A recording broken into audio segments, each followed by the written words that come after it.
Hi everyone, I'm glad to see you here. Today we are going to help you to get familiar with basics of Git, focusing on practice mainly. But before we start, let me introduce myself. My name is Evgeny and I am software engineer with more than 5 years of production experience and training experience. Today we are working in pair and here is my assistant Alex. Hi Alex.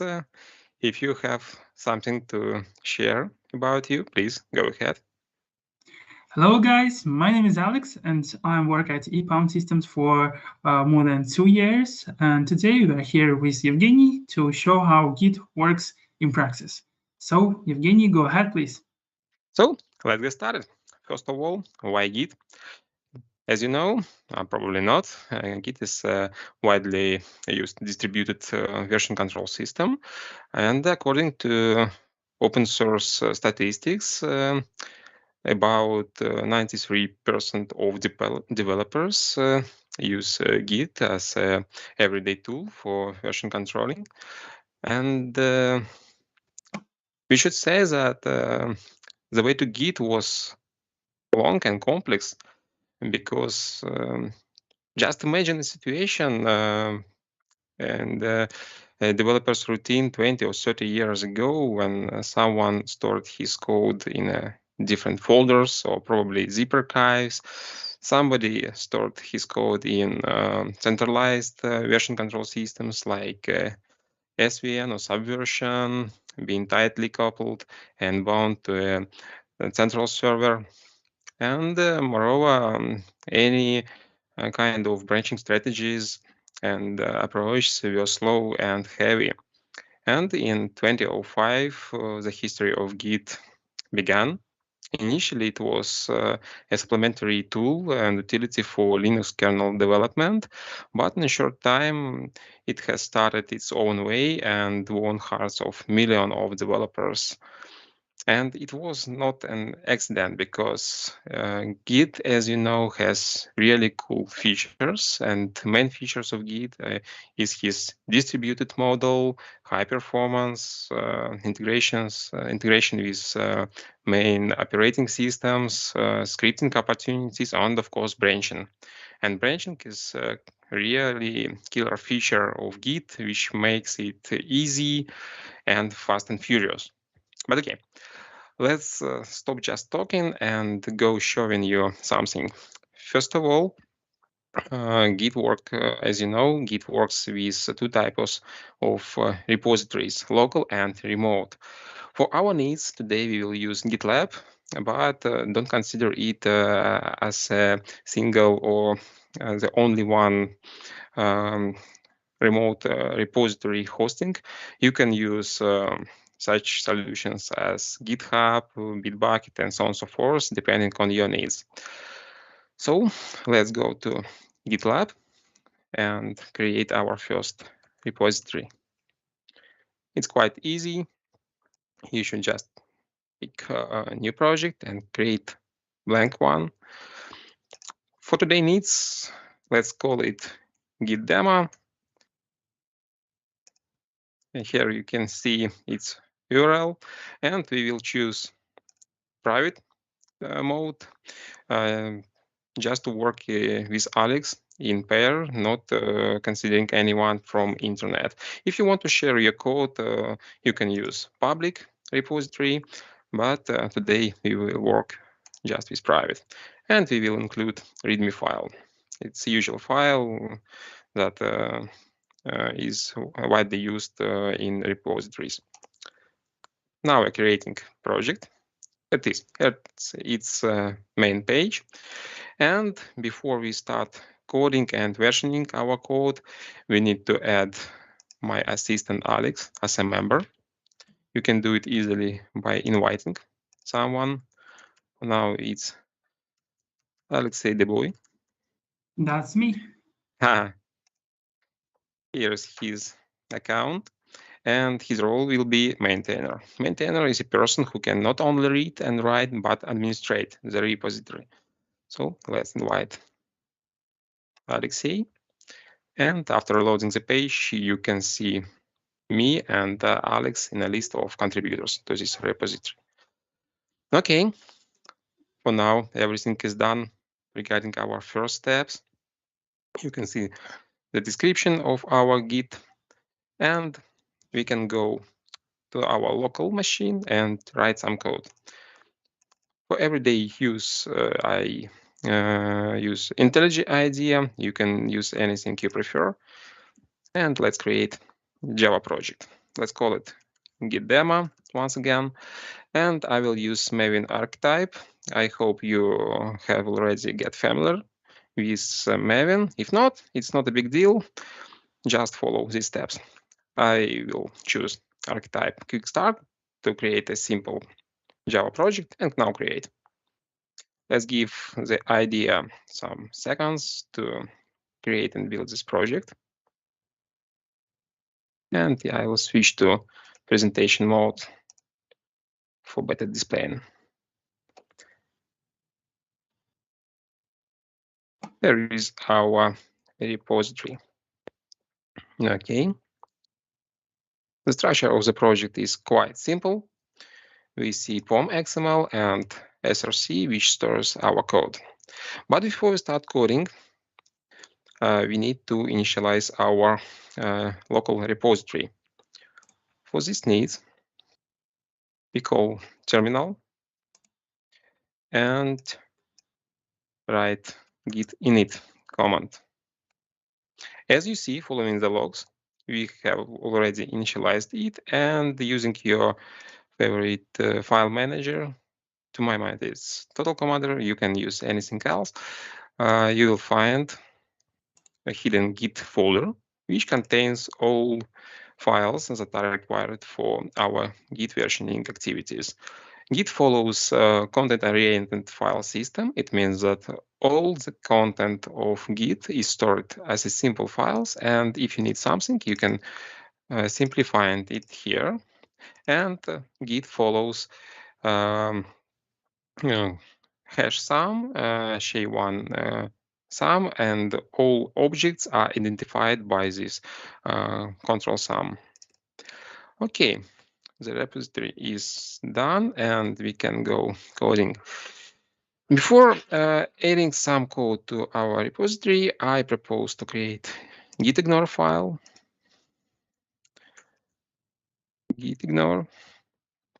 This file helps us to exclude files or folders we are not going to store in the repository. For example, we should exclude idea folder because this folder is related to our IntelliJ IDEA. It stores configuration which are private for me, and I do not think Alex will be happy if I send him my configuration and his IDE will be reconfigured. So I'll include this folder. Also, as soon as we work with Maven, we should exclude target directory, which will appear when we compile our code, because we shouldn't store any artifacts inside our Git repository. It's a bad practice. So for now, that's enough to exclude these files. Also, I'm going to delete everything that was created by default by Maven. Okay, let's do it. Also, I'll mark my directory as Java code, so source directory, and this test directory will be marked as test source root. Now I can work with my code. Today we'll create the simplest application we can imagine, because we are focused on Git activities rather than writing Java code. Okay, let's create first of all some packages. Let it be demo and Java class calculator.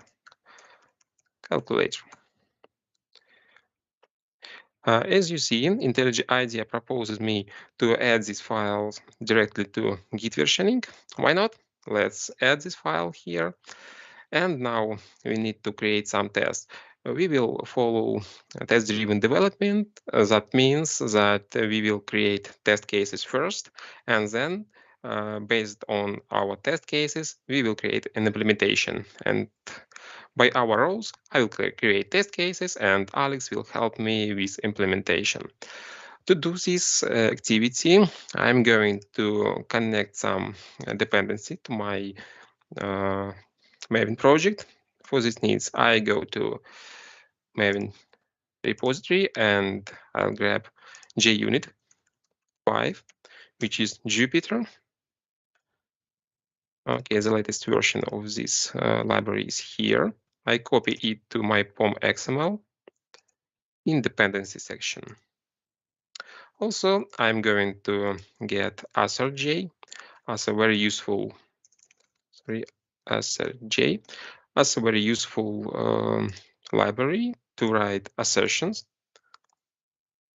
Okay, here it is, and put it here. Okay, now it's done, and my Maven project will grab all dependencies. And okay, it is done. We can go next and write our Java code. We are going to calculator and create test case. Using JUnit 5, our test class will be calculator test. Okay. And again, we will add it to Git.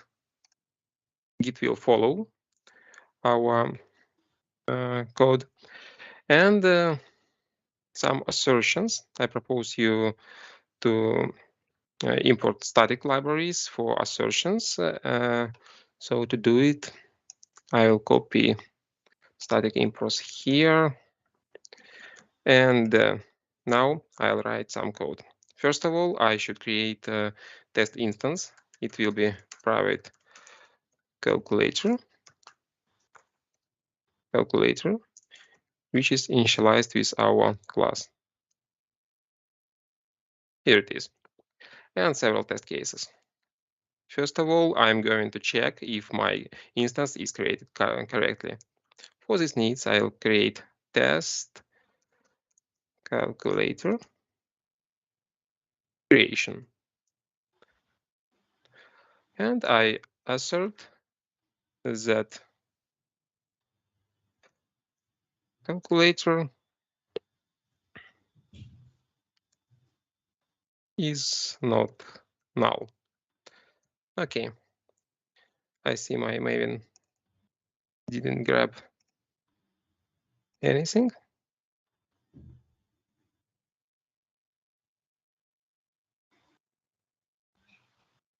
Okay. It will download it.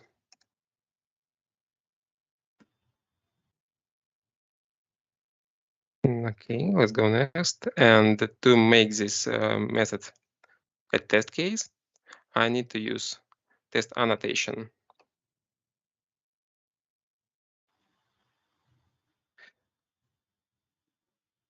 Let's go next and create another test case. Void test. And I'm going to check if my calculator can create a sum. So test sum, which should be equals 4 when I put 2 plus 2. In this case, I expect that the result of my calculator when add 2 plus 2 is equal to 4. And mark my method as test. Okay, let's go next and create the same steps for subtract, multiply, and division. I'll copy my methods here. You can see that everything is marked in red because we have no implementation inside my calculator, but I'm going to ask Alex to help me. And one more detail. I'm going to check the edge case. When we divide by 0, we should throw an exception because it's forbidden by the mathematics. So let's check this situation as well.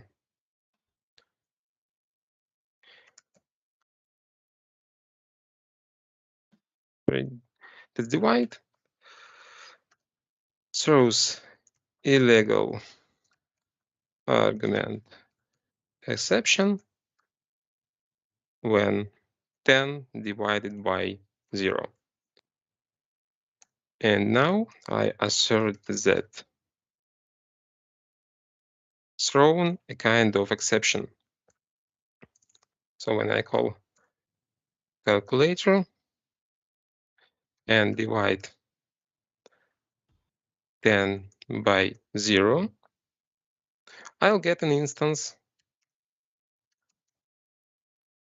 of illegal argument exception class. Here you can see it. Okay, and this method should be marked as test case. Okay, that's it from my side. Everything is done, and I'm going to push my code to remote repository and ask Alex to help me. First of all, I go to my terminal and let me try to rename my branch from master to develop, because in GitLab terminology we use main, and main is already created. I use branch command -m and develop. My branch has been renamed and I'm ready to store my code. Let's check what we have right now and call git status. Let's make the console much bigger. You can see that some files have been already added to versioning. Some of them are modified, and pom.xml should be added because currently it's untracked. Okay, let's do it. It's quite easy. We need to call git add. We can put a proper name of the file or our directory, but today I'm put dot to store all untracked files. Let's check once again what do we have now, and we have all files under versioning and they are ready to be committed. Let's commit them. Git commit -m, because we need to put a comment, it's mandatory. Let it be initial commit as soon as we do not have anything. You can see the statistics that some files were committed. It means that we created one more step in our history, and following Git strategy, we have a chain of commits creating a history, and each commit knows about previous one, because each commit has a proper field which is bound with previous commit, which is parent of our current one. And okay, now we are ready to push our updates to remote repository. But currently, my local repository do not know anything about remote repository, so I should configure my Git with remote GitLab repo. For this needs, I put git remote command with attribute origin, which is usually a name of remote repository, and I need GitLab link. So I'm going back to GitLab. Where is our project? Under the button clone, I can get two links, SSH or HTTPS. Currently, I'll copy SSH link and put it here. From this moment, my local repository knows that it is bound to GitLab remote repository, and you can read the link that it is SSH connection to GitLab, to my profile, and Git demo repository. Okay, now we can try to push everything to the remote repository. It is done by git push origin and my branch develop.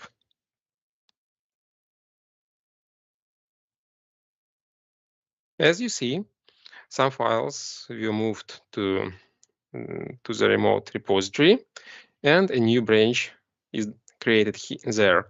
Let's check what we have.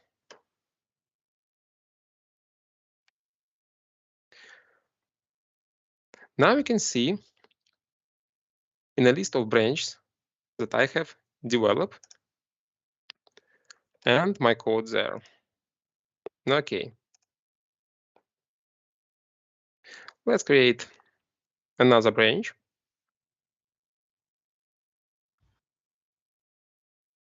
In a tab branch, which will contain our release code. Okay. And now I'm going to ask Alexei to continue and help me with the implementation. So, Alexei, please go next. Thank you, Evgeny. So before I can get started, please share the link of your repository with me, please. Just give me a second, I'll copy it. Of course. Here it is. I'll put it into our private discussion. Just a second. Here it is. Please follow the link. Thank you. I have just received it. I will use HTTPS method because I don't have SSH key on the Evgeny's repository, and I will use the Git bash terminal to clone the repository. This is a Windows Git terminal. You can download it for free, and I will use it for my work.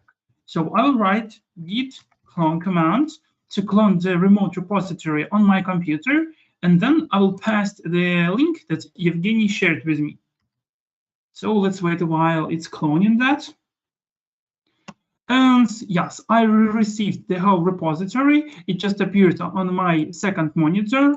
Give me please a moment to find it. So yes, here it is. Now, let me open this repository as an IntelliJ IDEA project. So it's opening, just let's give it a few moments. Yes, it's almost done here. It's scanning something and preparing something. So yes, here we are. Before we will proceed, let me open the presentation view to make it more readable. So you can use combination of letters, or you can just go to the View tab here, then Appearance. And after that, I will click Enter Presentation Mode. So I think it's more bigger now and it's more readable. Okay, so let me open the Project tab. I will use combination of letters L, Alt, and I1, sorry. And here I have whole code that Genya wrote several minutes ago. You can see his name here, like Evgeny, and I can see the whole test that Evgeny also wrote. So let's try to run these test cases, but I actually can see a lot of red highlighted words like add, subtract, multiply, because we just don't have those methods here.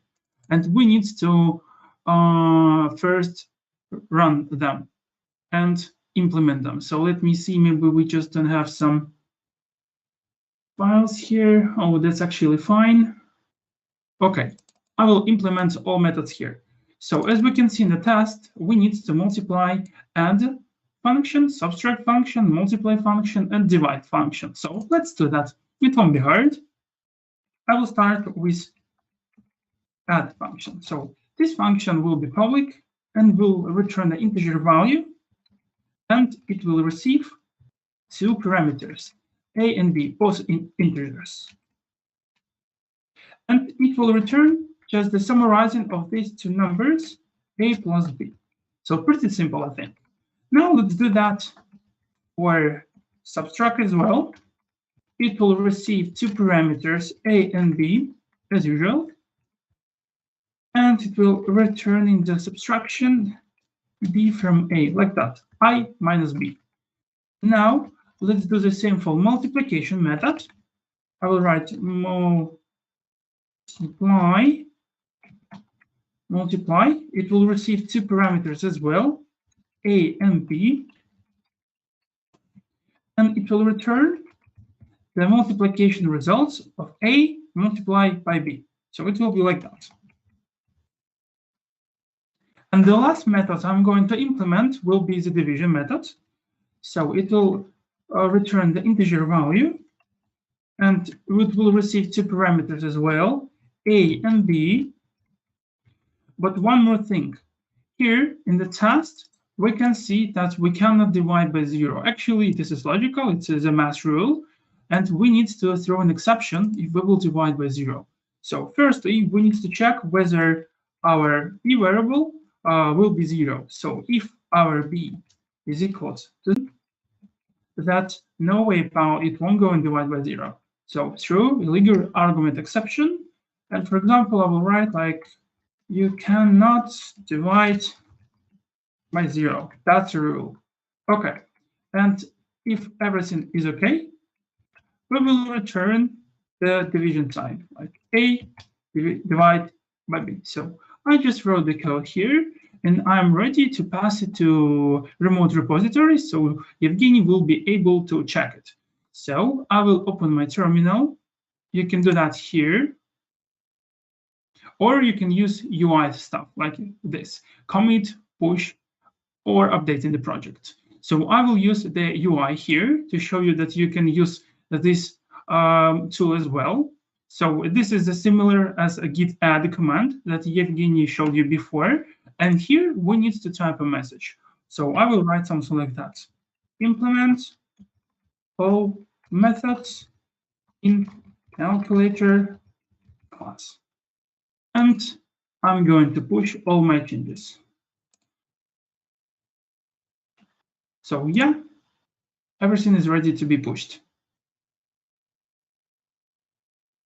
Yes, so everything was pushed to the repository, and now let me open the repository to create a merge request. So let's wait a while. Okay, I just opened the Evgeny's repository, and I will see that I can create the merge request. Actually, let me check whether I deployed my changes to the proper branch. I did it, and I did it to the develop thing. Okay, so now I will create the merge request to merge all my changes from the develop branch to main branch, like that. I will compare this branch, and I won't change here anything. I will just assign Evgeny's to this branch, and I will quickly explain what is actually a merge request. So a merge request, it's just like a request when you want to merge all your changes from one branch to another branch. And after that, the third branch will be deleted as usually. So the branch that you wanted to merge will have all changes that you were made. So I will create the merge request here. And now I will ask Evgeny to compare any changes that were made and review my code. So Evgeny, go ahead, please.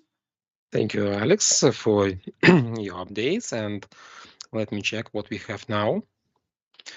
Now I am in my GitLab profile, and I see one merge request from my teammate. Let's open it, and what we see here. Here is his updates. This is a short review about what's happened. Okay. And his commits. Here you can see what we have, his implementation. Okay. But before we merge everything, I need to start the code and check it locally. So let's go back to my IntelliJ IDEA, open my terminal.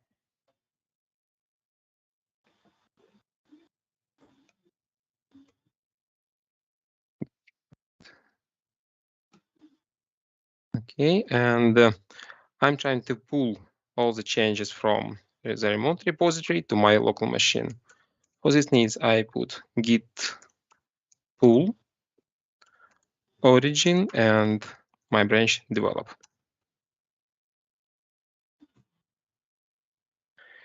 You can see that I've got my code downloaded and 20 insertions in the code. Let's check what do we have. Let's go to the code and try starting it. Something in red, okay. We'll fix it. And add method is marked in red, don't worry, we will check. Sorry, Evgeny. Okay, I'll correct. I name it as sum, not just add. No worries, I'll help you. You can see that the error disappeared and assertion is failed. Just because my language is set to some legacy version. And thrown by maybe, Evgeny. Yep, you are absolutely correct. Shown by. And we fixed another issue. Let's start the testing. Just a second. Now you can see that all tests are marked in green, but I need to commit these changes because we changed something and we will put it to remote repository. Okay, don't worry. We need to commit our changes. Let's check status. We have several files modified. Okay, git commit -m with some description, fixing some defects. I forgot to add my files. It is done, and once again, 3 files are committed now. So now we're pushing the updates to origin, which is remote repository, into the branch develop. Okay, now we have the code delivered and the PR merge request will be updated. You can see that my changes arrived after Alexei's, and you can check it. Okay, the fixes here. We renamed some to add, changed this mistake. Everything is good. We can go to overview page, mark approve, and we see we have some merge conflict.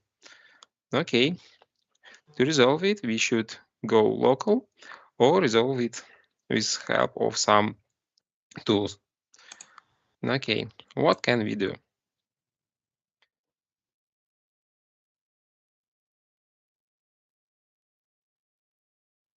Maybe I can help you here. Maybe Okay. I will check out to the main branch, then I will try to pull all changes from the develop and merge it locally. I mean, resolve it locally. Okay. Let me try here. Let's try. Please take the screen. So, firstly, I will change my branch from the develop to main. So to that, I actually need a terminal. Let me see how I can start it from the presentation mode. So from presentation mode, I have a combination of letters, Alt and F12. So, or you can actually get it from the view window. So let me change my branch to the main one. Git checkout main. So actually, this command can navigate you from the branch to branch. And now let's try to pull all changes from the develop to here. Let's see what we'll have now. Okay, we just pulled all changes from the develop branch to the locally developed branch. Now we just need to merge them. I think it won't be complicated, but to do this, I must quickly deselect the presentation mode just for a moment. Let me read it like that. And now I will just try to do something like that. Like main, merge develop into main, like that. So actually it says to me that everything is up to date. And I don't have any errors here, I think. That's really strange. So let me open the presentation mode one more time.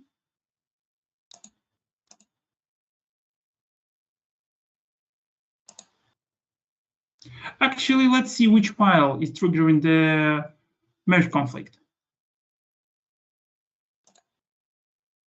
So let's open the terminal one more time. It's Alt F12 actually. Okay. So my branch is ahead of main by 2 commits. Let's push them. And yes, it actually gives me an error that I cannot do that because we still have some troubles there. And yes, we have a merge conflict in the POM file that was modified in head, but we need to fix this merge conflict before we can proceed. So I think we can do that. It can be done here as far as I remember. And here we have several classes and actually files that were modified. So actually, I will show you how to merge these conflicts. So you can use the UI that IntelliJ IDEA provides to you to do this, or you can use some files like, some text editors like Vim or Nano or just the editor. So now we see that from the origin file, all these files were deleted. That's okay. For now, I will just accept my changes everywhere, and it must be work. And after that, we will show you how to actually resolve the conflict when the file exists in the repository and in the local repository. So let's accept each version of this file. So it's fetching. Let's give it a minute, and all files up to date. I'll try to see what is going on, and my branch is ahead of main by 3 commits. Let's push it one more time.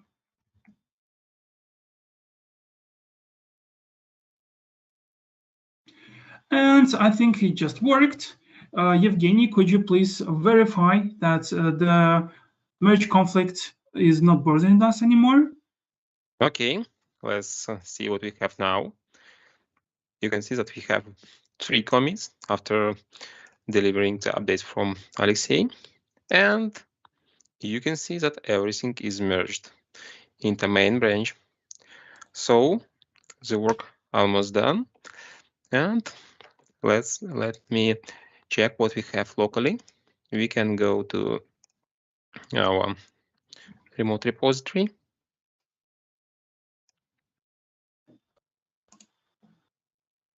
Just a second. I have a kind of freeze.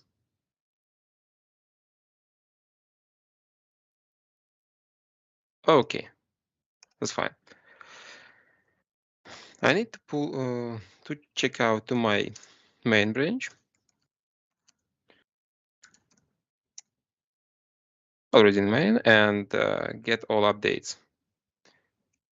Git pull origin and main branch. The updates are here, and we can see that everything is up to date now. The only thing we need to do as soon as we have almost released code, I propose you to set up a tag that our work is done. What is tag? Tag, you can consider tag as a label of valuable place into the code, into your flow. For example, you cut a release and you should mark this release with something with a label, which is tag. So to do it, we can do it easily. Git tag and put some name. Let it be Git demo and version 1.0.0. The tag is done, and the only step we need to do is to push it to the remote repository. Git push origin, and now we should mention not a branch but tag name git demo is version 1.0.0. Trying to push. Everything is done, and by the statistics, you can see that a new tag is delivered to the remote repository. Let's open it and see what we have now.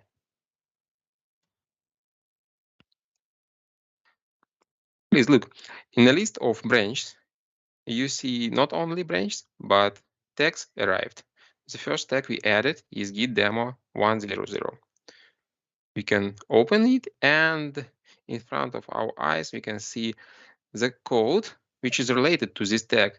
And it's very useful when you have a lot of releases, a lot of bug fixes or hot fixes. You can just navigate from tag to tag, getting the code you want to update or use for different types of activities, for example, for building an artifact and deploying it to some environment. And you can see tags in a specific tab, which is tag. If you have a lot of tags, you will see the list of tags. Now the only one tag exists. You can open it and go to the code once again, and this tag is bound to the commit with this title. Okay, probably that's it. And so for now, sorry, Alexei. Yes, Evgeny, sorry for interrupting, but let's show guys that how to resolve a merge conflict if we have files in both repositories, like Okay. how to solve it if we have changes in both files. Okay, let's do that. Good idea. So for this purpose, I will add readme MD file. Where is my IDE? Here it is. Let me move it to the remote repository.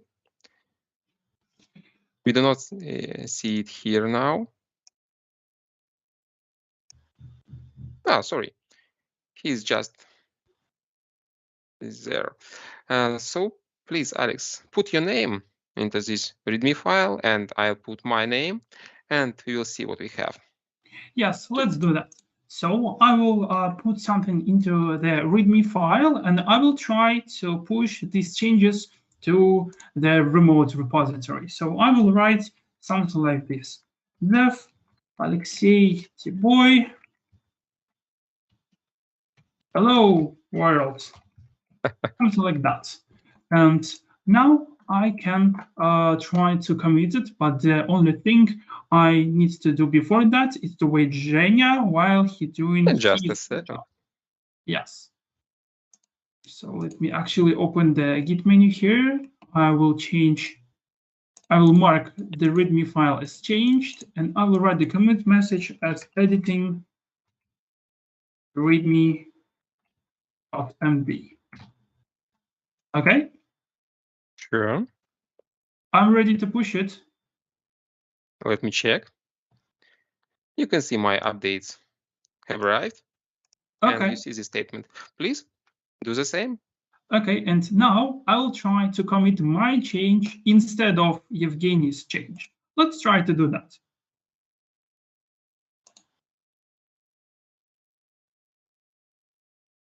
And now you will see that this push is rejected. We faced the merge conflict one more time. But now, if you will see the menu, it will appear in a few moments. Yes, it is here. You will see that we have both modified class in my version of the repository and remote repository. So let's double click this. And here we have 3 versions of our file. So in the left side of the screen, we have my version of this file. On the right side of the screen, we have Evgeny's version of the file. And in the middle, between the mine version and the Evgeny versions, we have the result file. And the second line of this code is empty for now.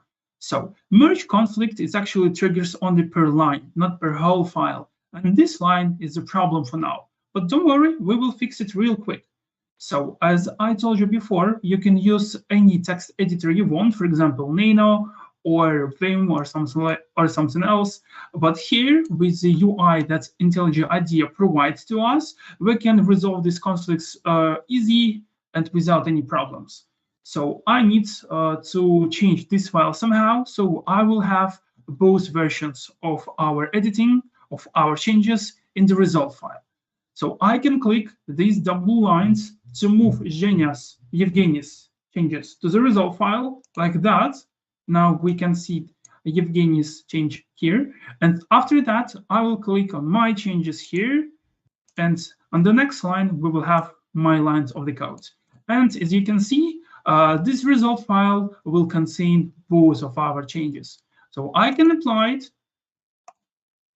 So something is updating. And now let's check that commit was prepared. Yes, your branch is ahead of my to commit. Let's try to push it. And everything was pushed. So Evgeny, go ahead, please. Can you check it? Now let me check what we have in the remote repository. Let me reload the page. That's great. I see both of us here. Evgeny Shitsov and Alexey Deboy. Hello world. It's a pretty good calculator. So at this point, we can say that our exercise is totally done. Thank you, Alexey, for your collaboration. And guys, I hope we showed you how easy it was to use Git in our everyday development practice. And I hope we managed to blow the lid of Git usage, and you will put it in your everyday toolkit, in your tool set of developer, and you will use Git, and you will enjoy it because it's quite easy and quite enjoyable to work with this tool. So thank you for watching, and now we are ready for our Q&A session. Yeah, okay. We have a bunch of questions actually. The first one is GitHub, GitLab. What is the difference? What do you prefer? Now let me answer this question. Every solution, I mean GitLab, GitHub, Bitbucket, or something else, is just a hosting to store a remote repository, and by basic functions, they are the same. There are some functionality differences, probably CI and CD implementations of every single repository, but basic Git functionality and tools are the same. Probably some differences in methodology. For example, GitLab use merge requests, while GitHub use pull requests, but they are the same. I cannot say I have a preferable solution. For example, for my project needs, we use Bitbucket, but for our training activity, we use both GitLab and GitHub to allow our students and our trainees to get familiar with both solutions. And they do not see a lot of differences at the very beginning of learning these tools. So that's my answer. Okay, thank you. The next question is what branching strategy is the best in your opinion? Okay, let me take this in.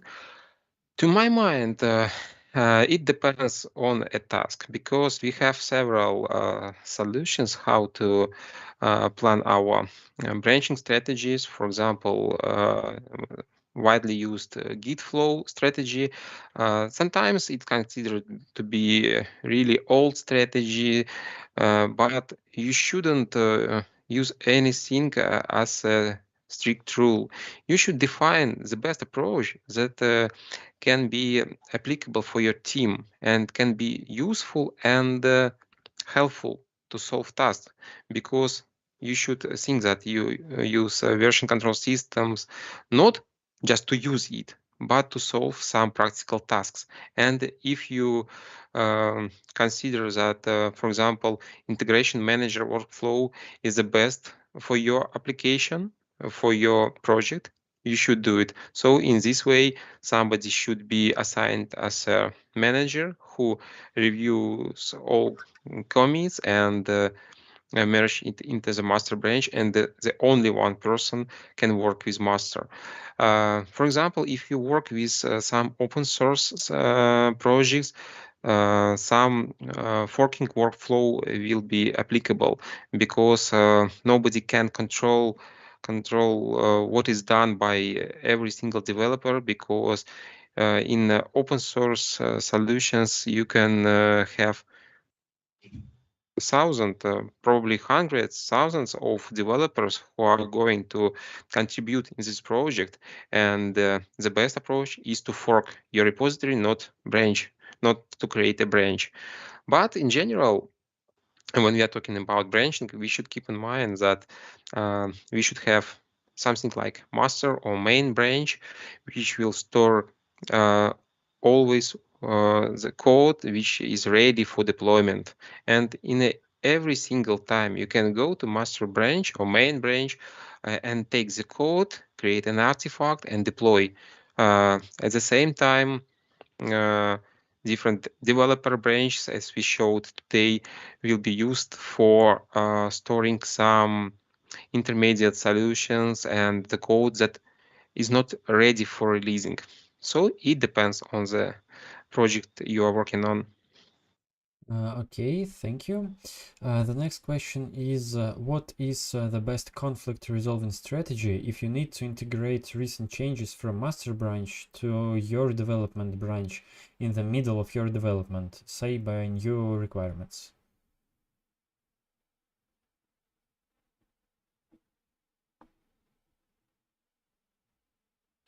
Evgeny, do you have anything to say? I'm thinking about it. Let's say, maybe you have something as you are an expert in merging. That's an interesting question, actually. There is kind of a situation. There can be the kind of a situation that something were changed in the master branch, and you need to make sure that your new functionality will not corrupt the functionality that already exists. So actually, I have like a ritual that each time when I work on the feature, I will try to pull all changes that can be made on the server. So before pushing, I each time make a pull. It's like a rule to me. That's why I won't corrupt anything that now exists in the remote repository.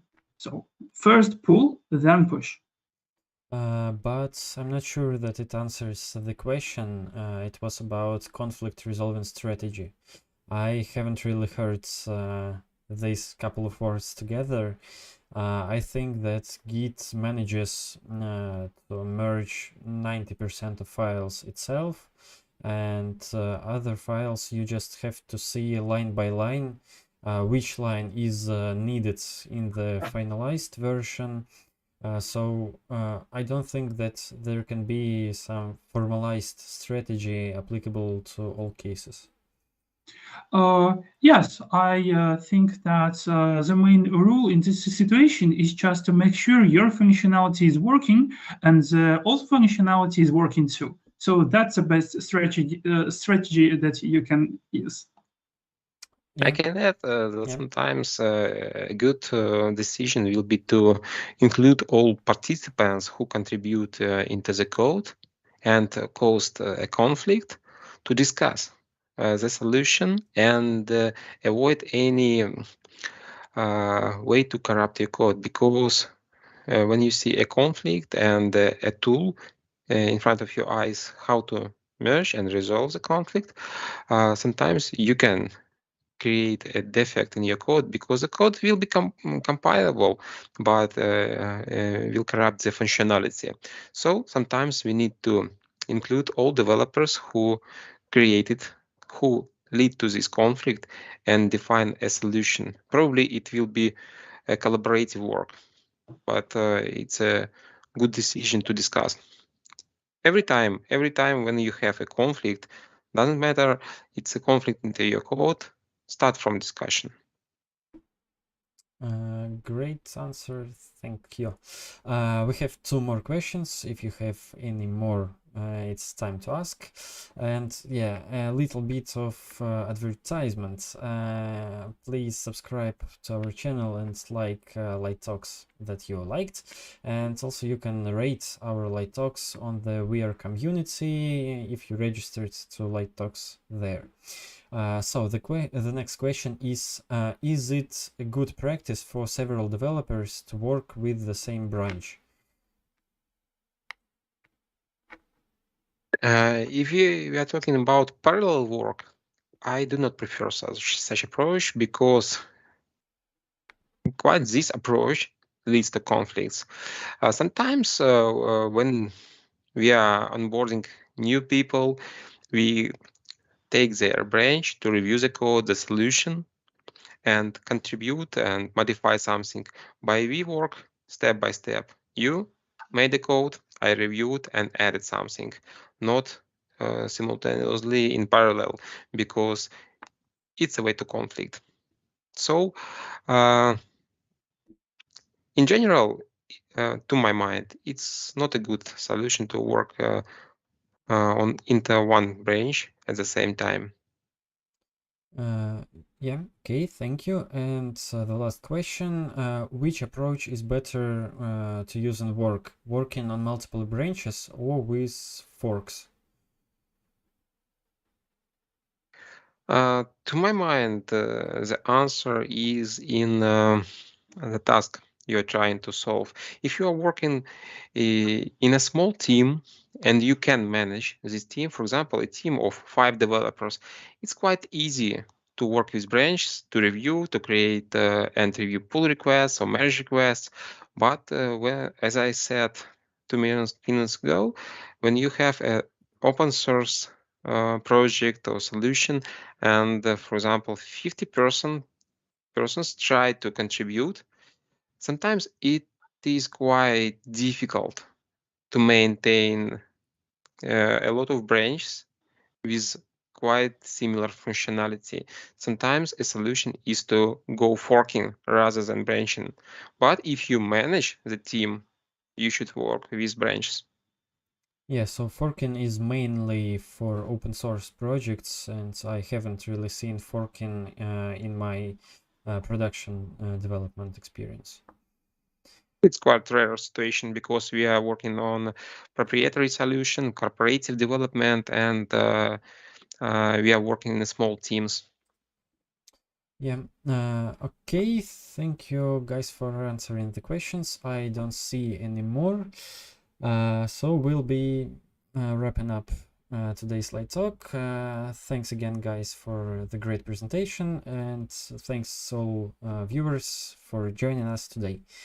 Thank you and bye. Goodbye. Thank you so much.